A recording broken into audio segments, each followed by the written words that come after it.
Craving a touch of creativity in your living space? Here are 5 simple DIY home decor ideas to transform your home into a cozy haven. First, let's dive into string art. It's an effortless way to introduce color and texture to your walls. Get a wooden picture frame, some string and nails.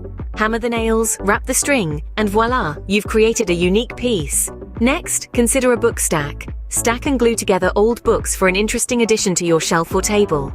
Top it off with decorative items for that extra charm. Thirdly, why not paint a vase? Grab a plain white vase and your favorite colors. Whether you use a brush, sponge, or stencil, this piece will surely bring life to any room. Fourth, we have painted pillows. Jazz up a plain white pillow with fabric paint to add color and texture to your couch or bed. Lastly, create a stenciled sign. A wooden sign, stencils, and paint are all you need to make a statement piece for your walls. So there you have it, 5 easy DIY home decor ideas to make your space feel more like you. Enjoy crafting and don't forget to subscribe for more DIY and home decor inspiration. Happy crafting!